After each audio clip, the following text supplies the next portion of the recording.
जयपुर ठारे पवित्र दंडयात्रा अनुष्ठित। आज कोरापुट जिलार जयपुर निकटस्थ पाराबेड़ा ठारे दंड कालीयात्रा अनुष्ठित होइथिला। जयपुर पाराबेड़ा ठारे दीर्घ 4 रु 5 वर्ष हेलाणी एही दंडयात्रा करा जाउछि। एही यात्रा ब्राह्म मुहूर्त रे समस्त रीतिकांति रे पूजार्चना करा जाय थाए।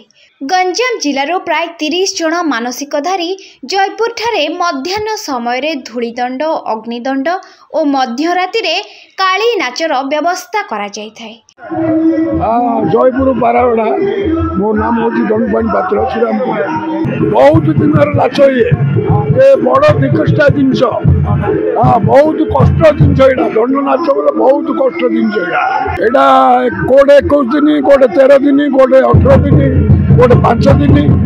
मो ना कान्हचरण स्वाई मुझे दंड यात्रार मुख्य कालसी बा पाठभुगता अच्छी मु गंजाम जिला आस्का ब्लॉक बरगाँ पंचायत आसी मत यही दंडर परिचालक रघुनाथ पंडा बाबू मत डकई ना मु वर्ष प्रथम गिरी आसी मोर 18 वर्ष अभिज्ञता। हाँ मुझे दंडर पाठभुगता अच्छी मुख्य कालसी अच्छी यही दंडर तो परंपरा बहुत पुराना पुरातन ये होती 13 जन भक्त को लेकिन दंड यात्रा होता है।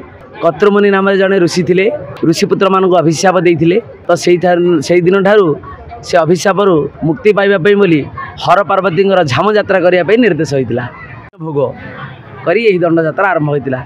एवं अन्य गाँ मानक 21 दिन कर 18 दिन किंतु दंडर मुख्य है 13 दिन 13 भुक्ता अनिद्रा अनहार मैथुन ये सब त्याग करी दंड यात्रा को पालन करा जाए ना कौन सी फरक पड़ेनी। अनिद्रा अनहार खाइबार नहीं कि शोइबार नहीं आउ चैत्र मास आप देखुं कौ प्रकार झांझी खरा से 13 भुक्ता माने मन आनंदर सह यही धूली रे गड़ी माँ सेवा करथांती। ए सेवार नियारा परंपरा यार आनंद अलग प्रकार थाए। Jaipur Manjit Singh report focus plus.